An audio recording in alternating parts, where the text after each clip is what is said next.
Le but ultime est d'arriver à changer de paradigme. Parce que tout notre problème en tant qu'Africains, en tant que Noirs, c'est que nous réfléchissons à partir des paradigmes d'autrui. Les paradigmes occidentaux ou les paradigmes orientaux. Alors, si nous réfléchissons à partir de ces paradigmes-là, nous allons aboutir au même résultat que les occidentaux et les orientaux. Par contre, si nous revenons à nos propres paradigmes, nous essayons de mener nos réflexions à partir de ces paradigmes-là, nous aurons des résultats qui nous appartiennent, des résultats qui parlent effectivement de nous et qui sont nous. Je prends comme exemple dans notre pays ici, le Mali, on dit que nous sommes tous les enfants d'Adam et d'Ève, que nous sommes issus d'Adam et d'Ève. C'est-à-dire, quand on le dit en Bamanankan, on dit que Ambey Adamadé, fils d'Adam. Moi je dis non, moi je ne suis pas fils d'Adam. Moi je ne suis pas Adamadé, moi je suis Moro. En ce sens que quand on accepte l'appellation de fils d'Adam, ça veut dire qu'en même temps on accepte les paradigmes d'autrui. On entre dans la vision comme quoi l'histoire qu'on raconte, le mythe de création qu'il raconte, comme quoi Dieu, le Tout-Puissant, a créé Adam, et de sa côte flottante, il a sorti la femme. Ça, c'est une vision qui, dès son départ, dès qu'on accepte cela, on fait une grande différence entre hommes et femmes.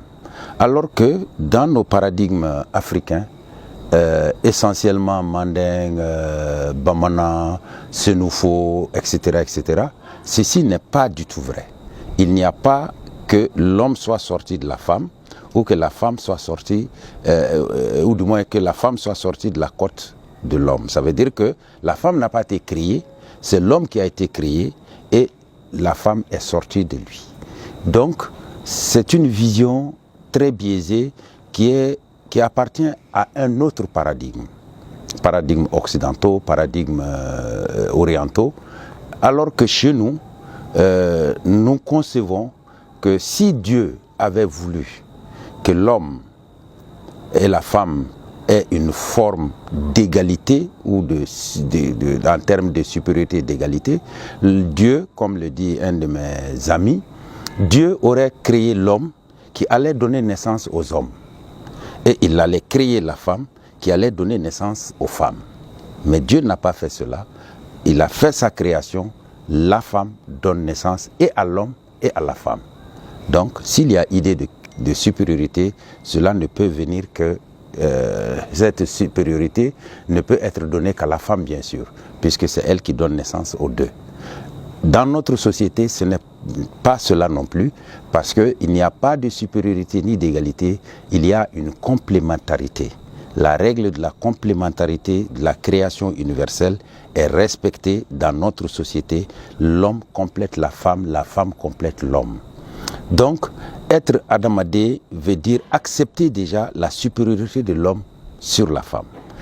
On ne peut accepter cela que lorsque on ne peut accepter d'être Adamadé que lorsqu'on conçoit que Adam était noir. S'il était noir, la création peut commencer par lui. On a fait quelques enquêtes et on s'est rendu compte effectivement que dans la langue arabe, qui nous a colonisés sur plusieurs plans, sur le plan mental, intellectuel, etc., le mot Adam veut dire noir. Si le mot Adam veut dire noir, donc appeler Adam, ça veut dire appeler le noir.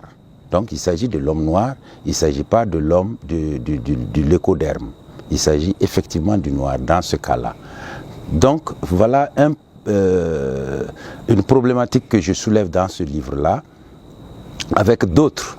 Quand je dis par exemple que Dieu ne tue pas l'homme, Allah Temrofra, Dieu n'est pas un tueur. Dieu est pur pour ne pas créer et arracher la vie. Dieu n'arrache pas la vie. La règle absolue qui est dans l'univers est que chaque être créé a une fin en soi, une fin donnée qui va, un temps donné qui va finir. bien sûr, puisque le temps lui-même, il n'était pas là, il n'a pas été tout le temps ici. Donc, c'est dire que à partir du moment où la création est faite, les lois qui sont sur notre terre sont des lois qu'il faut respecter. Qu'il faut respecter. Si on ne les respecte pas, la mort peut s'en suivre. Si on reste dans le respect de ces lois, la mort viendra par usure, parce que l'organisme va s'user et finir un jour. Donc, dans notre société ici au Mali, on a tout mis sur le dos de Dieu. On refuse de prendre ses responsabilités, non seulement par rapport à la maladie. Quelqu'un est malade, on dit c'est Dieu qui lui a donné la maladie. Dieu ne rend pas quelqu'un malade. Dieu est pur, le Créateur est pur pour rendre l'homme malade.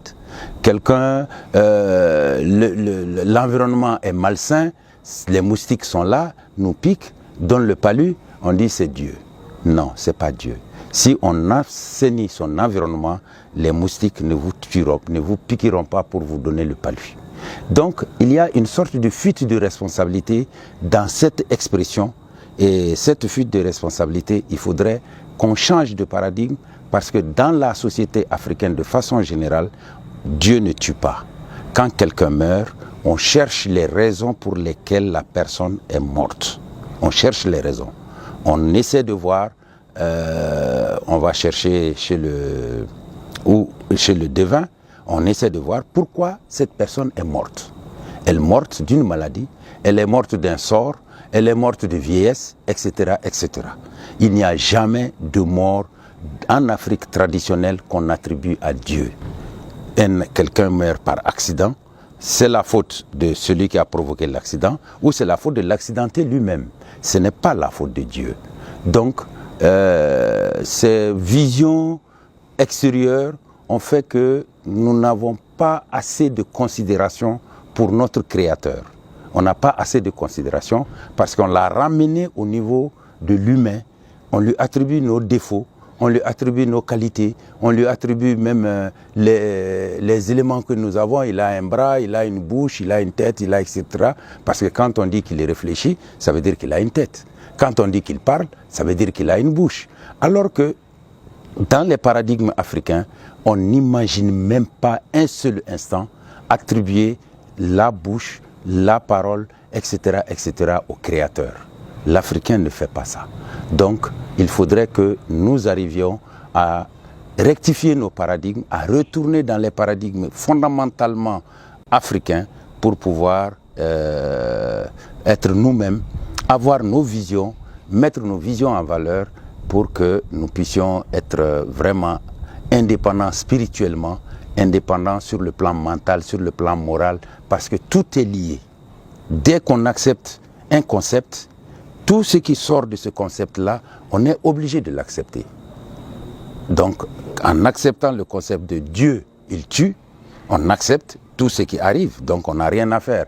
Et dire qu'il y a un jour que chaque être humain donne un délai à sa naissance, quand ce délai arrive, fatalement, tu vas mourir. Qu'on a un jour fixé à l'avance, qui est notre jour de décès. Ceci n'est pas vrai, ce n'est pas africain. Si c'est vrai, ce n'est pas vrai en Afrique. Il n'y a pas de jour fixé. Chacun meurt par ce qu'il entreprend, parce qu'on a la malbouffe, c'est parce qu'on se conduit mal en société, c'est parce que, mais pas la faute de Dieu.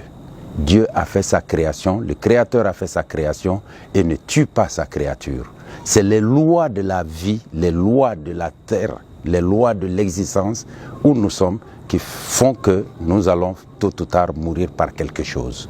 Et cette chose-là, très généralement, c'est nous-mêmes qui la provoquons. Et en ce moment-là, on ne doit pas accuser Dieu de ceci ou de cela. Donc voilà quelques idées, quelques notions qui travestissent notre vision africaine, notre vision, nos croyances. Ces visions-là, quand on essaie de les expliquer aux hommes du commun, aux gens, ils n'arrivent pas à le comprendre du coup. Mais en disant les choses telles qu'elles se présentent, effectivement, pour l'Africain, on comprend que le Créateur, il est omnipotent, omniscient, il est partout. On n'a pas à le chercher sur la terre, dans les cieux. Il est partout, il est avec nous. Et sa première résidence dans la vision africaine, c'est nous-mêmes. C'est notre corps. Dieu est en chacun de nous.